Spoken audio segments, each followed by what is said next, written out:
No, the answer is no to the question, could these be the most natural sounding headphones?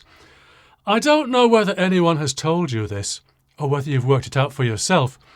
Listening on headphones is about the most unnatural way of listening to music, or any other type of sound that there is. Come on, when's the last time someone sang into your ear from a distance of 0.0 inches? Or centimetres, if you're that way inclined? It's the same. Or stereo. When's the last time you had one singer in your left ear and another one in your right? Okay, each to their own preferences, and I strongly stick to the principle of consenting adults in private. Okay, the Moondrop Para planar magnetics. How close to natural? Let's unbox them.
So why am I banging on about headphones being unnatural? Well, for one, if any headphone can't be natural, then the question becomes, do they sound pleasant? Pleasant, of course, being a different thing. If you're listening to Limp Bizkit, Linkin Park, Slipknot, yes, I had a little session yesterday, or the smooth, calming violins, viola and cello of Beethoven's Grosse Fuge.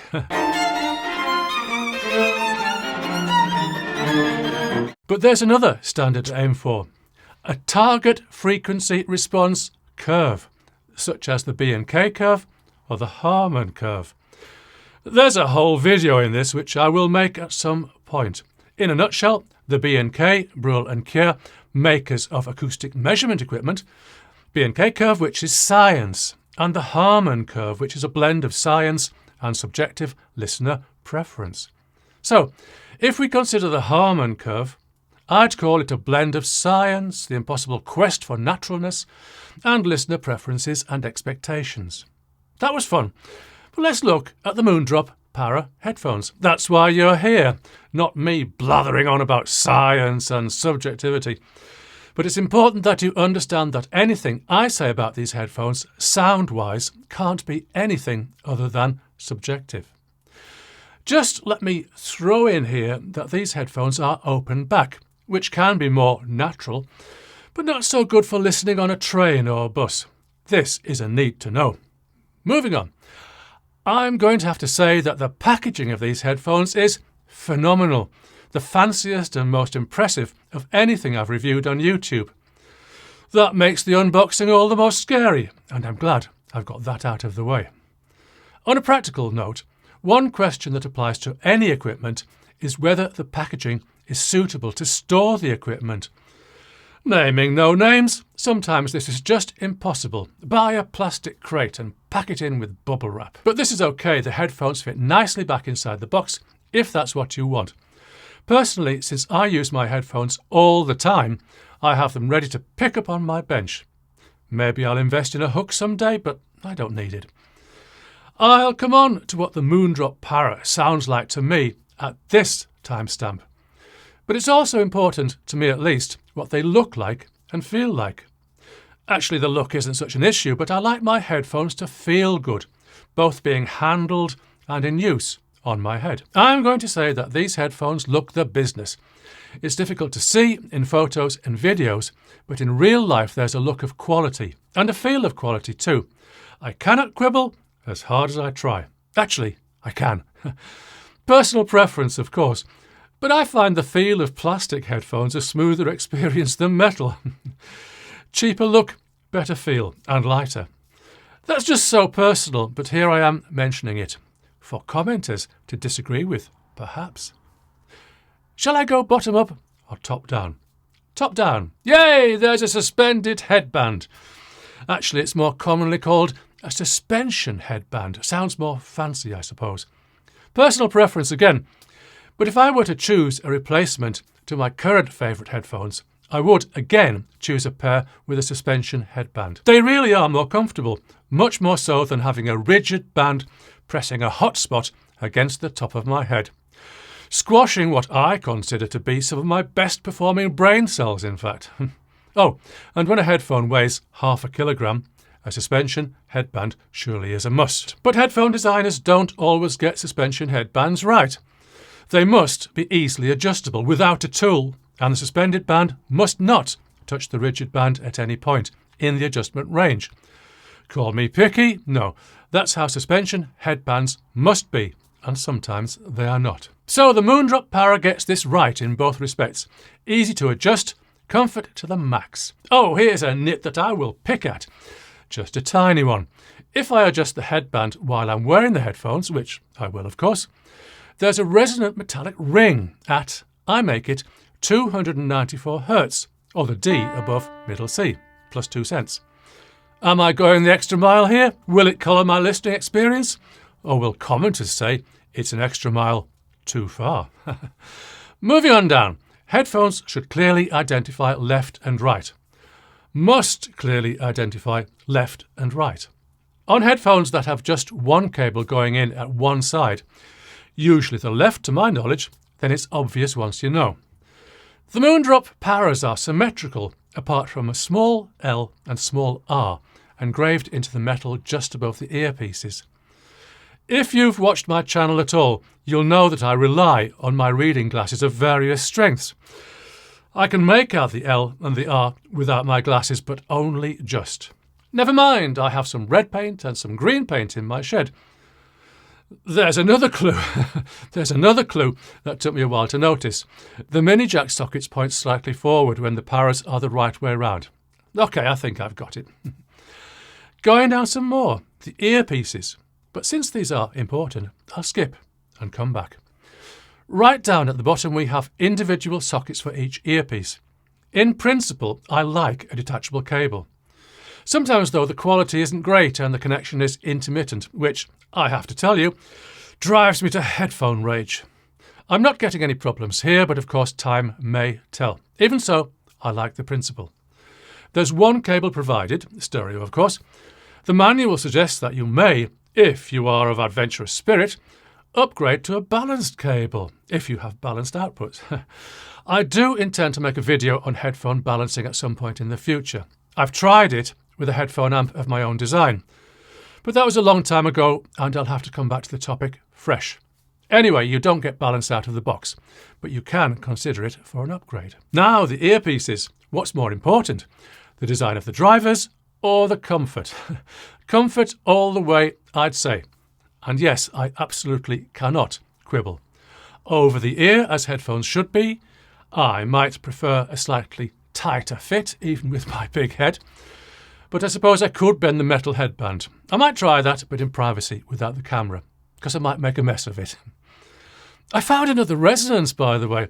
If I tap the outsides of the earpieces, B below middle C. I'm kind of worrying whether this might affect my listening, but I'll just leave this as a possibly interesting curiosity for the moment. The pads are as comfortable as I could want. There's a second pair of ear pads in the box, which seem to be designed for people with circular ears rather than elliptical. Okay, we all have our quirks.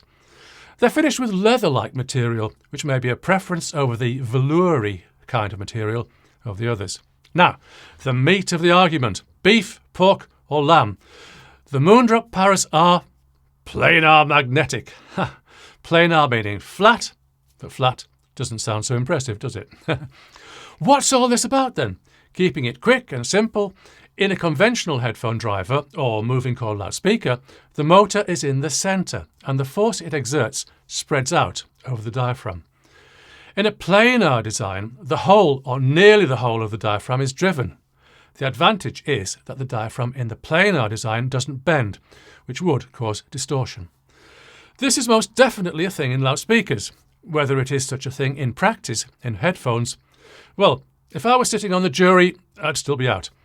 Commenters' opinions are welcome, though. It's all part of the fun.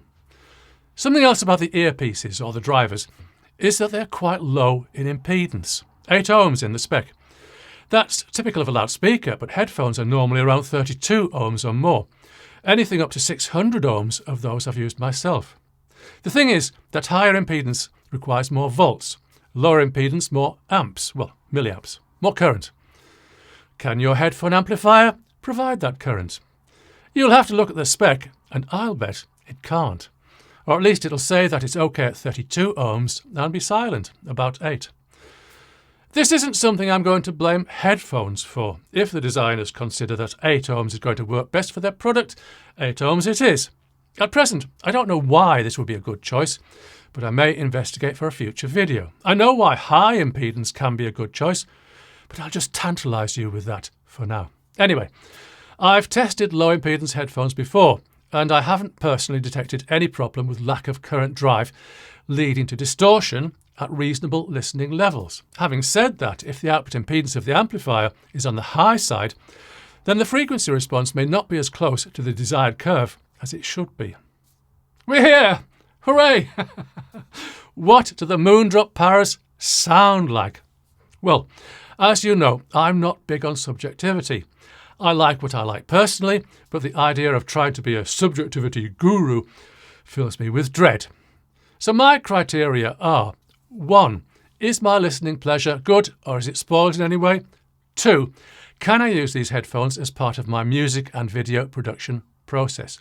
I've taken time to listen to my vintage metal playlist, to Beethoven's Grosse Fuge, and to my own album, Irritating Unboxing Music, which you can hear on Spotify and other streaming services, and buy the download on Bandcamp, and to a few other tracks. OK, this is short term, and my results over an extended period of weeks or months might be different. The first thing I notice is that the sensitivity is low compared to my regular headphones. Where I'm quite happy listening to anything on my iPhone, 11 Pro Max if you must know, through my Apple mini jack adapter, on the Moondrop Paras, the level is a lot lower.